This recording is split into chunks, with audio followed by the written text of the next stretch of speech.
CAA लागू होने के बाद असम में कई जगह आज विरोध प्रदर्शन हुए।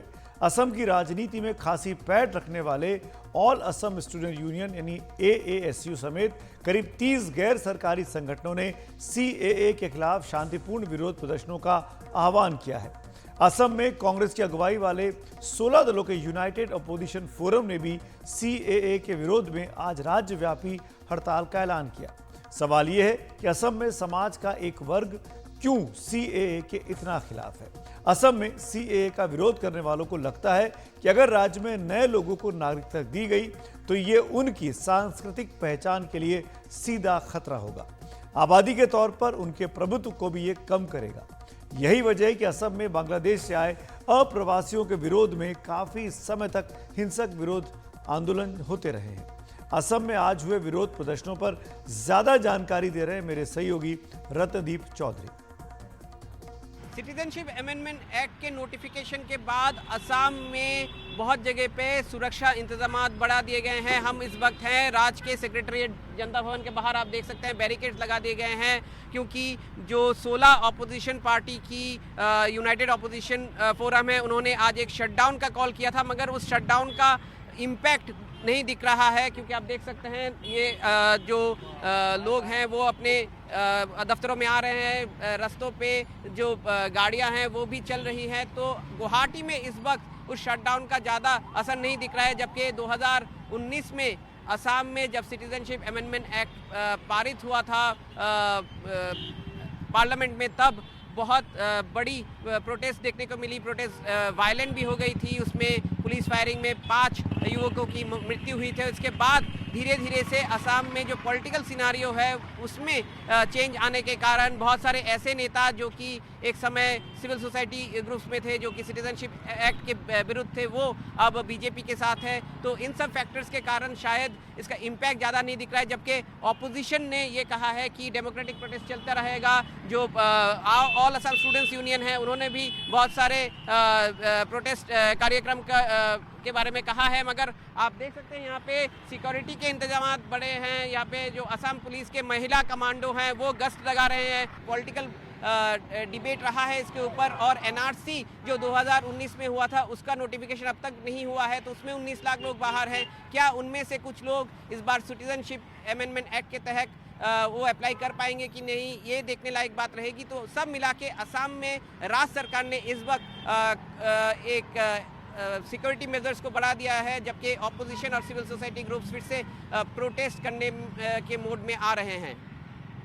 दरअसल असम में 60 के दशक से यह आंदोलन शुरू हो गया था और इस दौरान मांग यही रही कि अवैध तौर पर बांग्लादेश से आए अप्रवासी शरणार्थियों की पहचान हो और उन्हें वापस इनके मुल्क भेज दिया जाए। विरोध करने वालों का एक तर्क यह रहा कि राज्य में आए अधिकतर अप्रवासी किसी उत्पीड़न का शिकार होकर नहीं आए, बल्कि आर्थिक मौके हासिल करने या कहिए कि अपनी रोजी रोटी कमाने के लिए बांग्लादेश से भारत चले आए हैं। इस मुद्दे पर 1989 से लेकर 1985 तक 6 साल तक असम में तीखे और हिंसक विरोध प्रदर्शन हुए।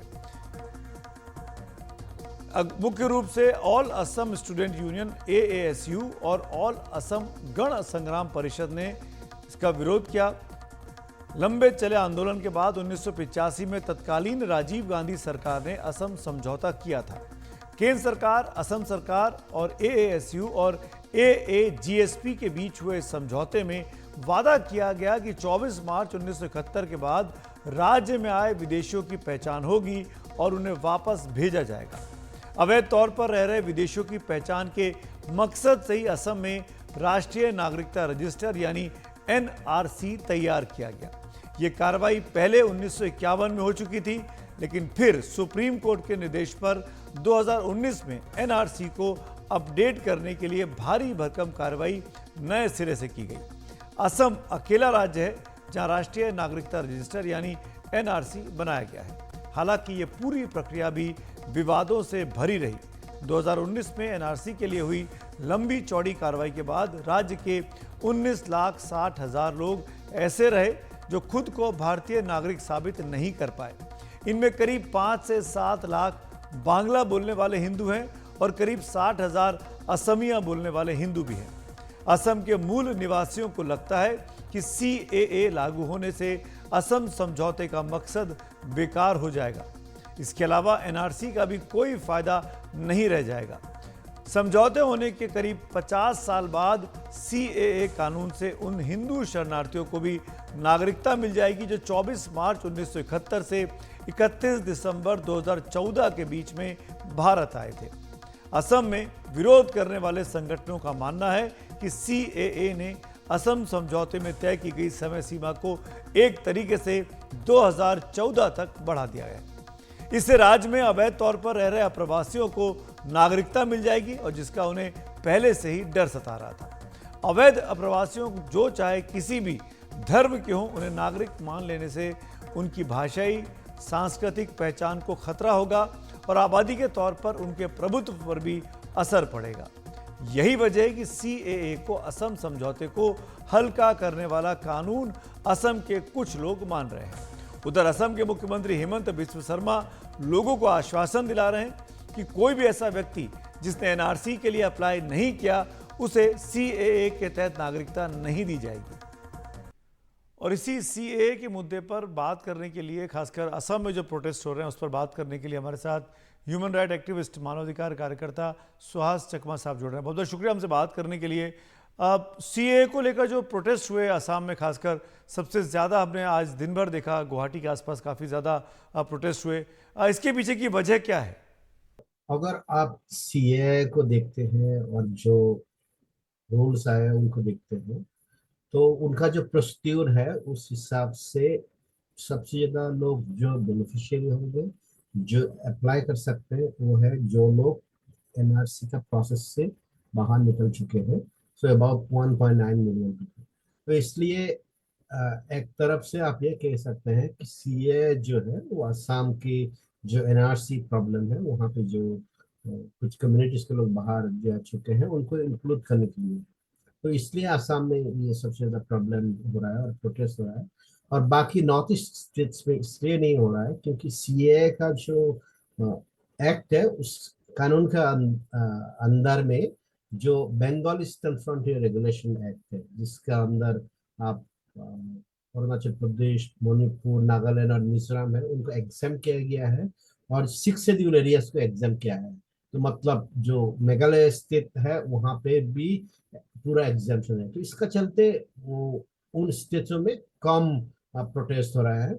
लेकिन असम को ये भी पता है कि अगर कोई लोग सिटीजनशिप के लिए अप्लाई करते हैं, वो नॉर्थ ईस्टर्न स्टेट्स में जहाँ जो एग्जाम है तो वहाँ पे नहीं कर सकते, असम में आके करेंगे। तो इसलिए असम में ज़्यादा प्रॉब्लम ये प्रोटेस्ट हो रहा है। चकमा साहब, मैं आपसे ये भी जानना चाहूँगा कि असम के लोग के मन में जो डर है उसके पीछे आखिरकार कारण क्या है? क्यों इतना घबराए हुए हैं सीए से? तो ये असम का जो राजनीति है, असम का जो मुद्दा है, वो आज के नहीं है। ऑलमोस्ट आप ये कह सकते हैं जब से इंडिपेंडेंस हुआ है तब से लेके आज तक फॉरेन इशू सबसे बड़ा मुद्दा है। इसलिए असम में भी पहली बार नेशनल रजिस्टर ऑफ सिटीजन्स हुआ था और अभी जो फिलहाल 2019 में हुआ वो second annual national register of citizens था। तो एंटी फॉरेन एजिटेशन जो है उसको हर पॉलिटिकल पार्टी में, वो कांग्रेस हो, असम की जो समुदाय का जो local regional representative political party हो, ये बीजेपी हो, सब ने एंटी फॉरेन एजिटेशन को एक मुद्दा बना के रखा है। इसलिए क्योंकि कुछ हद तक उनका फियर भी सही था, तो उसका चलते मेरे ख्याल से वहाँ पे इसलिए सबसे ज्यादा एनआरसी के खिलाफ, सॉरी सिटीजनशिप अमेंडमेंट एक्ट के खिलाफ प्रोटेस्ट हो रहा है। और जहाँ तक प्रोटेस्ट का सवाल है, मैं तो ये कहूँगा कि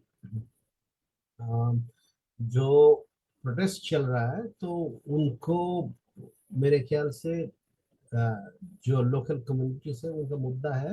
तो उस मुद्दे को लेके अब असम का डर यह है कि अगर सारे स्टेट्स को एग्जाम्पशन नहीं दिया गया है, तो अगर हमें नहीं दिया जाता है तो हमारा साथ मतलब डिस्क्रिमिनेशन हो रहा है। तो ये फीलिंग्स असम में काफी है।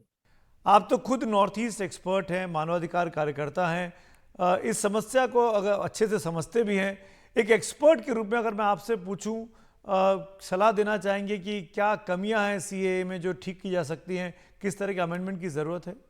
तो भारत में अगर आप भी देखते हैं जो सिटीजनशिप अमेंडमेंट एक्ट है, वो भी एक तरीके से यहाँ के जो धर्मीय लोग हैं उनको मतलब प्रेफरेंस देता है। तो जब लोग भागते हैं तब उसमें भागने वाले का जो भी धर्म है, एथनिसिटी है, वो नहीं देखना चाहिए। तो मेरे ख्याल से देश में जो जरूरत है वो है, अगर कोई भाग रहा है उसका क्लेम कितना सही है कितना सही नहीं है, उसको विचार करने के लिए एक कानून होना चाहिए। नहीं तो अगर आप सीए जैसे एक्ट लेके आएंगे तो इससे कोई समाधान इसलिए नहीं होता है। ये आप नहीं कह सकते हैं कि 1947 से लेके 2014 तक आके हिंदू, बुद्धिस्ट, क्रिश्चियन जो भी माइनॉरिटीज का प्रोसिक्यूशन बांग्लादेश, अफगानिस्तान और पाकिस्तान में बंद हुआ है। तो लगातार अगर आते रहेंगे, अगर प्रोसिक्यूशन का चलते तो उसका क्या होगा। तो इसलिए मेरे ख्याल से जो समाधान है, सरकार को एक रिफ्यूजी लॉ लेके आना चाहिए जिसमें लोग अप्लाई कर सकते हैं। अगर उनका सिचुएशन का इम्प्रूव हो तो वापस जा सकते हैं, अगर नहीं जाना चाहते हैं, अगर सरकार चाहते हैं तो उसमें नेचुरलाइजेशन प्रोसेस होना चाहिए। तो ये सब बारे में सरकार को एक होलिस्टिक अप्रोच लेना चाहिए। लेकिन यहाँ पे अगर आप रोहिंग्या रेफ्यूजी हैं तो आप इस देश में आपके लिए कोई जगह नहीं है। क्यों, जब पूरा म्यांमार कोलैप्स हो चुका है और आपको कोई नहीं चाहते, लेकिन अगर तमिल रिफ्यूजी है तो श्रीलंका में कोई प्रॉब्लम नहीं है, तब भी आपको यहाँ रहने के लिए कोई प्रॉब्लम नहीं है। तो इसमें तो ये जो पॉलिसी है ये दिक्कत है। उधर बंगाल में जहां ममता बनर्जी सरकार ने नागरिकता संशोधन कानून का घोर विरोध किया, वहीं बंगाल में रह रहे मतुआ समाज सीएए के लागू होने से खुश है। मतुआ दरअसल 1971 के बाद बांग्लादेश से आए हिंदू शरणार्थी हैं जो दलित समुदाय से आते हैं। बंगाल में राजवंशियों के बाद दलितों में दूसरे स्थान पर सबसे बड़ी आबादी मतुआ समुदाय के लोगों की है। बंगाल की कुल आबादी में उनका बड़ा हिस्सा है। राज्य की करीब 17% आबादी मतुआ समुदाय की है। राज्य के उत्तरी और दक्षिणी 24 परगना जिलों में मतुआ समुदाय की अच्छी खासी आबादी रहती है। इसके अलावा नदिया, हावड़ा, कूच बिहार, उत्तरी और दक्षिणी दिनाजपुर और मालदा में भी मतुआ समाज की ठीक ठाक आबादी है। यह समुदाय राज्य की सियासत में भी काफ़ी सक्रिय है। बंगाल की 294 विधानसभा सीटों में से 70 में मतुआ समुदाय की अहम भूमिका रहती है। मतुआ समुदाय के लोगों के पास अभी तक मतदान का अधिकार तो था, लेकिन नागरिकता का प्रमाण पत्र नहीं था। नागरिकता संशोधन कानून से उनके विधिवत भारत का नागरिक बनने का रास्ता अब साफ हो गया है। बंगाल विधानसभा चुनावों के दौरान मतुआ समुदाय को बीजेपी नेताओं ने इस बात का आश्वासन भी दिया था।